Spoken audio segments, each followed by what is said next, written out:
بسم اللہ الرحمن الرحیم۔ اللہ تعالیٰ نے حضرت زکریا علیہ السلام کو بنی اسرائیل کی طرف نبی بنا کر بھیجا تھا۔ حضرت زکریا علیہ السلام نہایت عبادت گزار اور صبر کرنے والے تھے اور بیت المقدس کے ایک بڑے امام تھے۔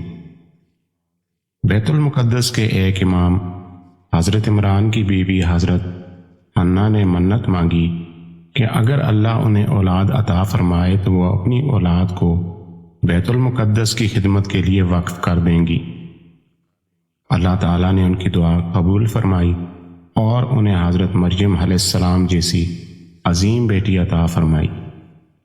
حضرت مریم کی ولادت سے پہلے ہی ان کے والد حضرت عمران انتقال فرما چکے تھے۔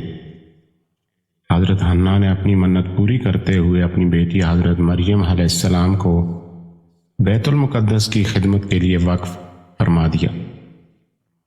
بیت المقدس میں موجود بنی اسرائیل کے علماء میں سے ہر ایک کی یہ خواہش تھی کہ حضرت مریم علیہ السلام کی کفالت کی سعادت صرف اسے حاصل ہو۔ اس معاملے کو نمٹانے کے لیے یہ طے ہوا کہ قرعہ اندازی کی جائے اور جس کے نام قرعہ نکلے وہی حضرت مریم علیہ السلام کی کفالت کرے گا۔ یہ قرعہ حضرت زکریا علیہ السلام کے نام نکلا جو حضرت مریم علیہ السلام کے خالو بھی تھے۔ اس طرح اللہ نے حضرت مریم علیہ السلام کی کفالت کی سعادت حضرت زکریا علیہ السلام کو عطا فرمائی۔ حضرت زکریا علیہ السلام کی زیر سرپرستی بیت المقدس کے بہترین ماحول میں حضرت مریم پرورش پانے لگی۔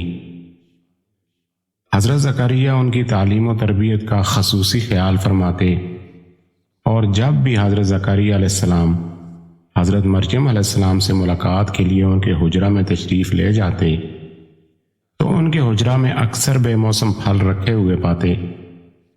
ایک دن حضرت زکریا علیہ السلام نے حضرت مریم علیہ السلام سے پوچھا کہ اے مریم، یہ پھل تمہارے پاس کہاں سے آئے؟ حضرت مریم علیہ السلام نے جواب دیا کہ یہ اللہ کے پاس سے ہیں اور اللہ جسے چاہتا ہے بغیر حساب رزق عطا فرماتا ہے۔ چونکہ ابھی تک حضرت زکریا علیہ السلام کو اولاد کی نعمت میسر نہیں آئی تھی تو حضرت مریم علیہ السلام کا جواب سن کر آپ بھی اس غیر عادی امور کی طرف متوجہ ہوئے کہ جو اللہ حضرت مریم علیہ السلام کو بے موسم پھل عطا فرما سکتا ہے وہ اللہ مجھے بھی بڑھاپے میں اولاد عطا فرما سکتا ہے۔ اسی وقت اور اسی جگہ حضرت زکریا علیہ السلام نے اللہ کو آہستہ آواز سے پکارا اور دعا مانگی کہ اے میرے رب، مجھے اپنے پاس سے نیک اولاد عطا فرما جو میری اور آل یعقوب کی وارث بنے اور اسے اپنا ایسا پسندیدہ بندہ بنا دے کہ وہ تجھے ہمیشہ خوب راضی رکھے۔ ابھی حضرت زکریا علیہ السلام عبادت کے حجرے میں کھڑے ہو کر اللہ سے دعا مانگ ہی رہے تھے کہ حضرت جبرائیل علیہ السلام نے انہیں آواز دی اور کہا کہ اللہ آپ کو ایک بیٹے یحییٰ کی بشارت عطا فرماتا ہے جو اللہ کے کلمہ کی تصدیق کریں گے، سردار ہوں گے، اپنے نفس کی خوب حفاظت کرنے والے ہوں گے، نبی ہوں گے اور کامل نیک لوگوں میں سے ہوں گے۔ بیٹے کی خوشخبری پانے پر حضرت زکریا علیہ السلام کو تعجب ہوا کہ وہ بوڑھے ہو چکے ہیں اور ان کی بیوی بھی بوڑھی ہونے کے ساتھ ساتھ بانجھ بھی ہے، اس لیے ان کے ہاں اولاد کیسے ہو سکتی ہے؟ اگرچہ حضرت زکریا علیہ السلام کو اللہ کی قدرت پر پورا یقین تھا، لیکن اپنے دل کے اطمینان کے لیے انہوں نے سوال کیا کہ آخر اولاد کیسے ہوگی؟ اس کا جواب اللہ نے یہ دیا کہ وہ ان کے لیے ان کی بیوی کو درست فرما دے گا۔ اللہ نے حضرت زکریا علیہ السلام کا تعجب دور کرتے ہوئے فرمایا کہ ایسا ہی ہوگا اور اللہ جو چاہتا ہے وہ کرتا ہے، جیسا کہ اس نے آپ علیہ السلام کو پیدا فرمایا جبکہ آپ کچھ بھی نہ تھے۔ حضرت زکریا علیہ السلام نے اللہ سے علامت مقرر کرنے کی درخواست کی کہ انہیں پتہ چل جائے کہ اب حمل قرار پا گیا ہے تاکہ وہ اسی وقت سے اللہ کا شکر ادا کرنے میں لگ جائیں۔